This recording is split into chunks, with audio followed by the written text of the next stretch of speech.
Welcome everybody, my name is Peter Cantalupi and welcome to Pete's Wine World. This is my first taping that I'm done, my recording. I'm old, I said taping.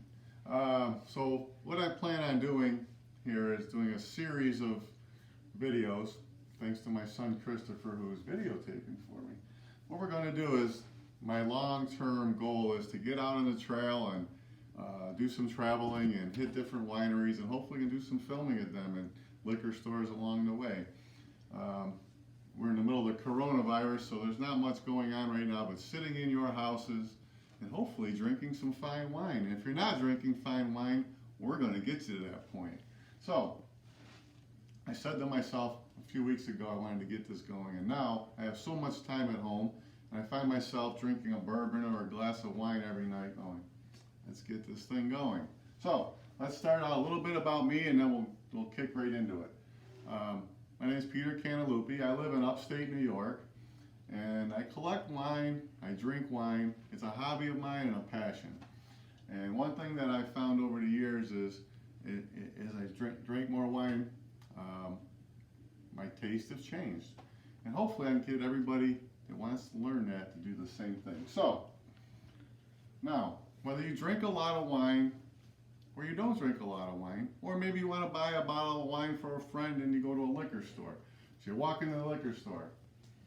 You should never be overwhelmed in a liquor store, because most liquor stores are going to have somebody there that has some knowledge that's willing to help you.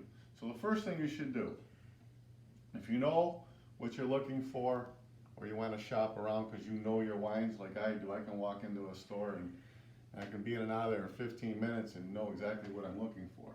But if you don't, you ask questions. So, and you'll usually ask you questions. First question is your price point. What's your price point? Is it 10, 15, 20, 30? Somebody special you want to buy a $50 or $100 bottle for? It can be overwhelming. You look in the store, there's thousands of different choices in some of these bigger liquor stores. So, what is the person like? So, what do you like? Are you a fruit forward? You like residual sugar in your wine? Or do you like a dry red wine? They'll get you through it. Then they'll go, what region would you like to go to?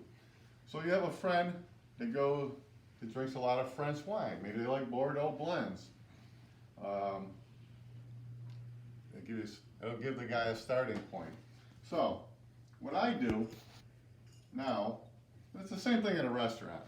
When you go to a restaurant, you're on a date with your wife, your significant other, or just friends. So you go to a nice restaurant, you sit down, and they have a 5-6 page wine list. You're like, oh my God, I'm overwhelmed. What do I do? Most restaurants like that will have a sommelier or somebody on their staff that's knowledgeable about the list. So they'll help you through it. Because if you just order a glass of Chardonnay, they're going to charge you maybe $10, $12, $13 for a glass of Chardonnay, and you may drink it and go, this is awful. Well, you just ordered a blank Chardonnay. So now you should know the Chardonnay you want to drink and get to learn the different Chardonnays, learn the different Rieslings. We get into your reds, learn the different cabs and different zins. So today I pulled out a few different wines from different regions around the world, and a couple different ones in the United States. So I should probably put these in. We'll go with the United States first. Here's a couple I pulled out, okay? California and local Finger Lakes in New York. So say you go out with your friends and you want to go on a wine trail. Do you want to go with your friends and just drink wine, or do you want to taste the wine? Do you want to get to learn the wines?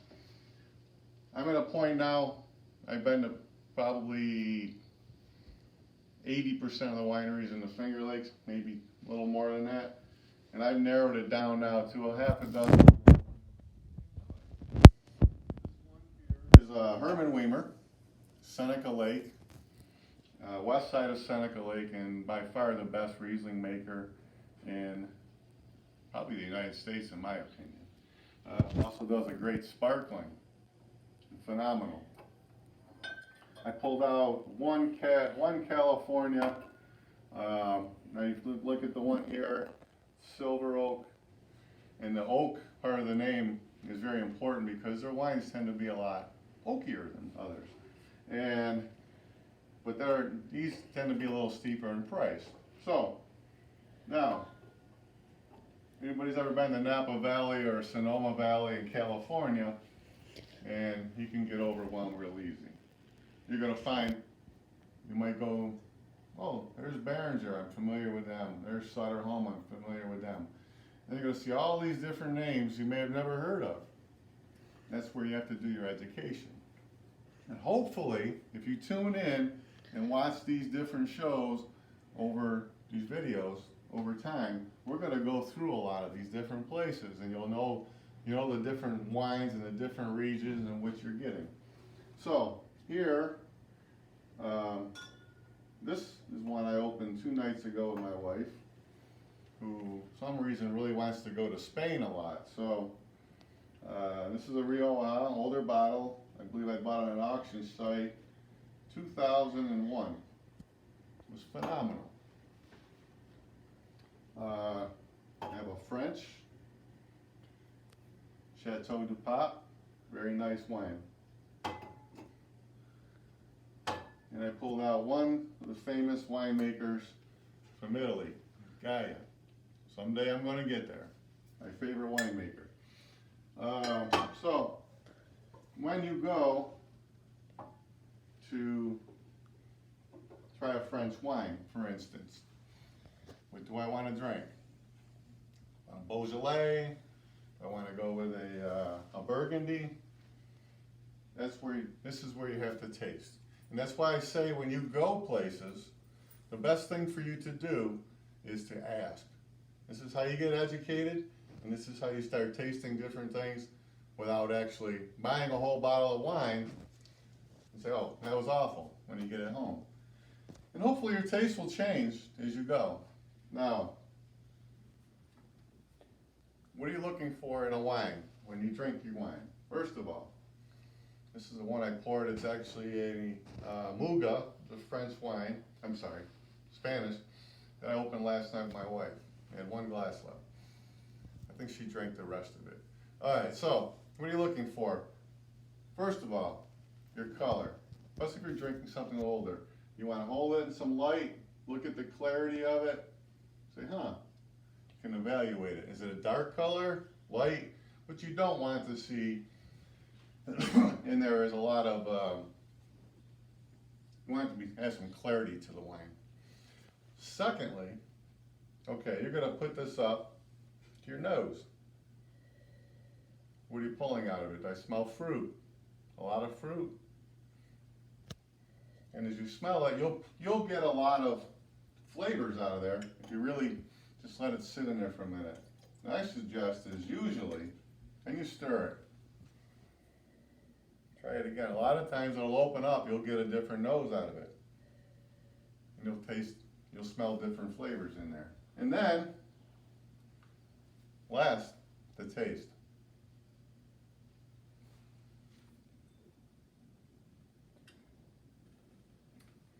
Let it sit on your tongue a little bit, and that's when you start pulling out all the flavors. And the more you do this, the more you'll actually be able to detect the flavors in. And it's funny, because when I first started doing this, I would drink a glass of wine and drink a bottle of wine at night with my wife or whatever, and didn't pick much out of it. We just drank wine because we thought it was something to do. But now it's fun. It's actually fun because we can enjoy.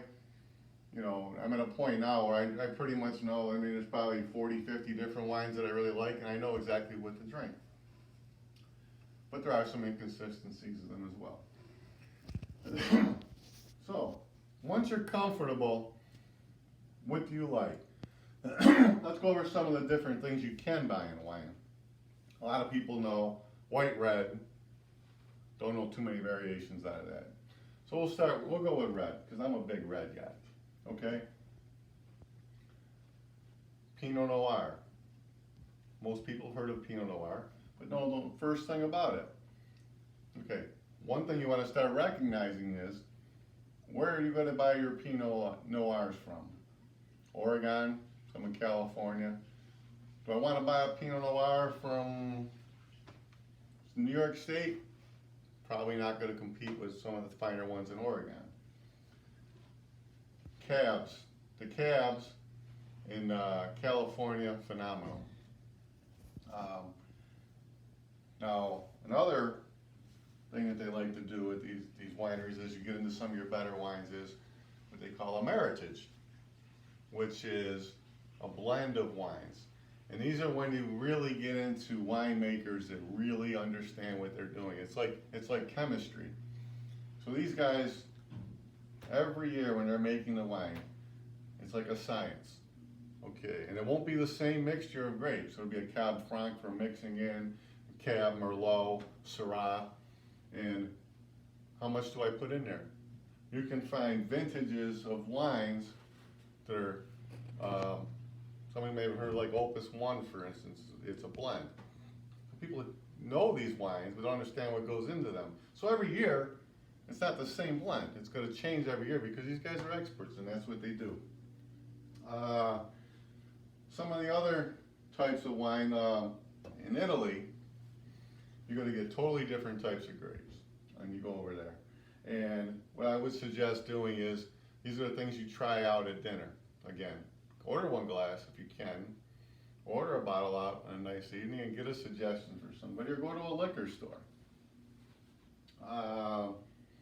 And the same thing in France. You know, the French wines, you've got to go to different regions and you're going to have different types of grapes, and you're going to you're gonna be able to tell the taste from the region you're in after a while.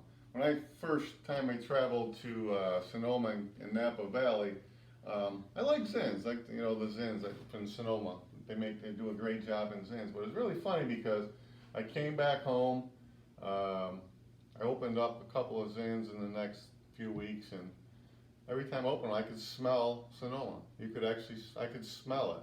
So now sometimes it helps me understand where these sommeliers come from. They try so many different wines, they can smell the region. And you'll learn to do that as well. So much for that. So what I suggest to everybody, and this is going to be one, because what I'm going to start doing here, hopefully, in the next few weeks, is getting out once we are in a lockdown and visiting some people and have them introduce their wines to you and talk about them. And hopefully that'll help educate you even more. And we're going to make this a lot of fun, and I hope everybody tunes in. And in the meantime, enjoy what you're drinking. Good night.